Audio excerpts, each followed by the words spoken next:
안녕하세요. 오늘은 임진왜란의 과정과 전쟁에 참여한 사람들에 대해 알아봅시다. 교과서와 학습지를 준비하세요.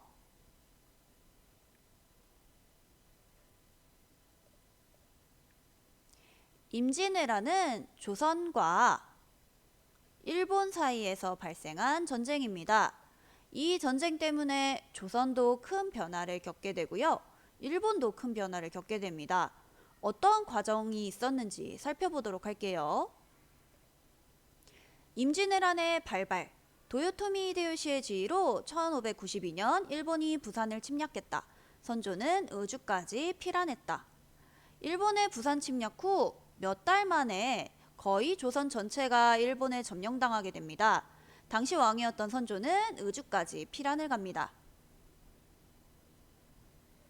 이렇게 전쟁이 끝나는 줄 알았지만 이순신과 조선수군, 거북선을 만드는 등 미리 전쟁 준비를 해두었기에 일본 수군의 승리를 거두었다.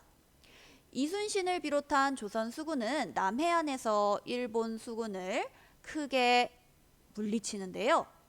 덕분에 전쟁은 끝나지 않고 계속되게 됩니다. 의병과 승병, 신분과 관계없이 고장과 나라를 지키고자 스스로 나선 사람들로 육지에서 승리를 거두었습니다. 원래는 군인이 아닙니다. 일반 농사꾼, 일반 스님인데요.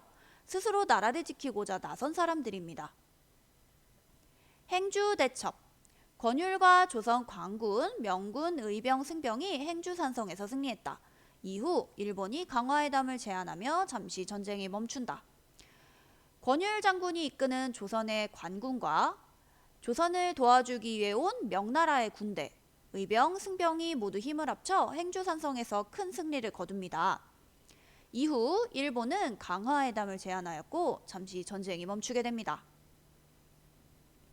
정유재란. 강화회담이 실패로 끝나고 일본은 다시 조선을 침입했다. 이순신 대신 원균이 지휘한 조선수군은 크게 패배했다. 전쟁이 멈춘 동안 이순신이 감옥에 가게 되면서 장군의 지위를 잃게 됩니다. 대신 원균이 그 자리를 이어받았는데요.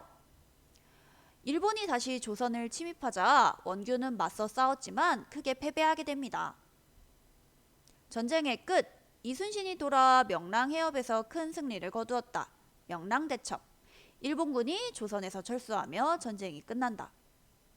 이순신 장군이 돌아와 명랑대첩에서 큰 승리를 거두게 되는데요. 이 이후로 일본은 전쟁을 포기하고 조선에서 철수하게 됩니다. 자, 그러면 교과서와 학습지를 이용해 퀴즈를 풀어보겠습니다. 퀴즈 1. 임진왜란이 일어난 연도는 1592년입니다. 퀴즈 2. 임진왜란에 참여한 사람과 설명을 알맞게 연결하세요. 수군은 조선 바다를 지키는 군인입니다.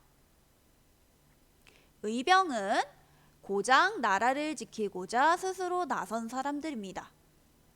승병은 스님이면서 의병으로 싸운 사람들입니다. 퀴즈 3. 이순신이 명랑해협에서 큰 승리를 거둔 전투의 이름은 명랑대첩입니다. 영화로도 만들어졌죠.